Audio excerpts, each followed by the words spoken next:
தம்பி, இன்னைக்கு ஒரு முக்கியமான செய்தி இருக்கு. என்ன முக்கியமானது? டெய்லி நம்ம முக்கியமான செய்திகள் தானே பேசுறோம். ஆனா அரசியல்ல இப்போ ஒரு மிகப்பெரிய ஒரு செய்தி வந்திருக்கு தம்பி.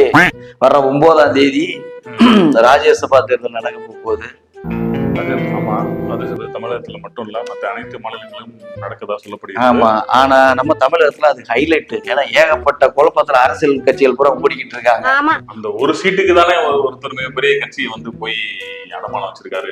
அது ஒரு அவருக்கு கிடைக்கப்படுமா? அந்த ஒருத்தர் மட்டும் இல்ல, இப்ப 3 பேர் போட்டி போட்டுட்டு இருக்காங்க.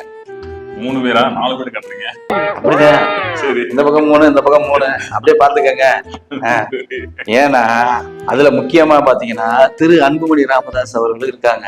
இப்பதான் குடும்பத்துக்குள்ள சண்டை நடந்து ஒரு மிகப்பெரிய மாநாடு கூட்டி ஓரளவுக்கு சுமூகமா போய்கிட்டு இருக்கு அந்த கட்சியோட நிலைமை. அவர் திருப்பி வந்து ராஜ்யசபா தேர்தலில் போட்டியிட்டா எந்த கட்சி அவருக்கு ஆதரவு அளிக்கும்ன்றது எனக்கு இது வரைக்கும் தெரியல. அவர் தற்போது அதிமுக கூட்டணி இல்ல, அவரு ஆமா ஆமா ஆமா பிஜேபி கூட்டணியில இருக்காரு. பிஜேபிக்கு 6 எம்எல்ஏக்கும் பாமகக்கு ஒரு 4 எம்எல்ஏ இருக்குன்னு நினைக்கிறேன். 5 இருக்கு. சோ இருந்தாலும் இன்னும் வந்து பற்றாக்குறையா இருக்கு. நிதி பற்றாக்குறை மாதிரி எம்எல்ஏ பற்றாக்குறை இருக்கு. என்னன்னு பார்ப்போம் மாதிரி. அவர் மட்டும்தான் போட்டிக்கு வருவாருன்னா இங்கிட்ட இருந்து ஒருத்தர் போட்டிக்கு வருவாரு. அப்படின்னு சொல்லி தமிழ் தேசியத்தை தூக்கி பிடிச்சவர் இன்னைக்கு ஃபுல்லா அடமானம், கட்சி அடமானம் வச்சுட்டு ஓரமா போய் திராவிட முன்னேற்றங்களுக்கு உட்காந்துருக்காரு. அவர் யார் தெரியுது? ஏர்போர்ட்ல மஞ்சள் போட்டு மொத்தம் 3 அவரை மறக்க முடியுமா? மஞ்சள் ஓட்டு போடல, வெள்ளைக்குடி வேந்தன் மாதிரி அவர் வந்து மஞ்ச துண்டு வேந்தன்.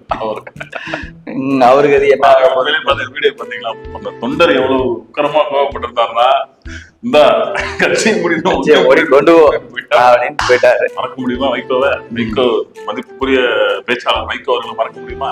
சரி, இவங்க 2 பேரும் அரசியல்வாதி. சரி ரைட்டு, இவங்களுக்கு ஏதாவது ஒரு பக்கம் ஆதரவு சொன்னா டார்ச் லைட் புடிச்சிட்டு வந்தவர் இருக்காரு பாருங்க, அவர் என்னன்னா நான் வந்து அப்படின்னு சொல்லிட்டு டார்ச் லைட்டை மறுபடி தூக்குறாரு. கவிவர்களே, திமுகவோட கூட்டணி கட்சிகள் தான் மறுமலர்ச்சி திராவிட முன்னேற்ற கழகமும் நம்மளோட மக்கள் நீதி மையம். சோ அதனால இருவரும் வெற்றி வாய்ப்புக்கு அதிகமான வாய்ப்புகள் உண்டு அப்படின்றீங்க. ஆமா, ஆனா அன்புமணி ராமதாஸ் அவர்கள் என்ன பண்ண போறான்னு தெரியல. ஓட்டுல பற்றாக்குறை இருக்கு, எம்எல்ஏக்கள பற்றாக்குறை இருக்கு. ஒருவேளை அதிமுகவும் சோ இந்த குழப்பத்தினாலதான் வந்து அன்புமணி வந்து தன்னோட அப்பாவோட ஒரு எதிரான நிலைப்பாடுல இருந்தாலும் எனக்கு டவுட் ஆகுது. ஓ சரி, அப்படி இருக்கலாம். இந்த எம்பி தேர்தல் ஆனா திரு கமலஹாசன் அவர்கள் எப்படி நீங்க இதுல வந்து ஜெயிப்பாருன்னு சொல்லி நம்பிக்கையா இருக்கீங்க? ஒருவேளை இவரு அடிமட்ட ரேட்டுக்கு இறங்கி போய் மொத்தமே திமுக அப்படின்ற அளவுக்கு போயிட்டு கட்சிய பின்வாசல்ல இணைச்சது காரணமா இருக்குமோ? அடிமட்ட ரேட்டுக்கு போயிட்டாரு, ஆல்ரெடி முடிஞ்சு போச்சு. அது போய் எங்கிருந்து ஐக்கியமாயிட்டாப்ல. ஆமா, நீங்க கூட ஒரு சொன்னீங்க அது மக்கள் நீதி மையம் இல்ல, மக்கள் மீதி மையம் அப்படின்னு சொன்னீங்க. நான் சொல்லல, மக்கள் சொன்னாங்களா? மக்கள் அவரோட தொண்டர்களே சொன்ன கருத்து தான் அது. நான் கிட்ட போட்டு போயிட்டாங்க. சரி, எது எப்படியோ இந்த 3 பேர் போட்டியில ஜெயிச்சாங்கன்னா ரொம்ப நல்லதுதான். ஏன்னா 3 பேருமே நல்ல தலைவர்கள் தான். வந்துட்டாங்கன்னா ரொம்ப சந்தோஷம். ஒரு நிமிஷம், கலகலப்புன்னு ஒரு படம் வந்துருக்கு பாத்தீங்களா? நம்ம சந்தானம் படம், சந்தானம் எல்லாம் நடிச்சிருப்பாங்க. அதுல இந்த பருத்தி மூட குடோன் ஜோக் பாத்துருக்கீங்களா? ஆமா, இந்த பருத்தி மூட குடோன் அந்த குடோன்ல இருந்திருக்கலாம் பருத்தி மூட்டை. நீங்க 3 பேர்த்தையுமே பருத்தி மூட்டைன்றீங்களா?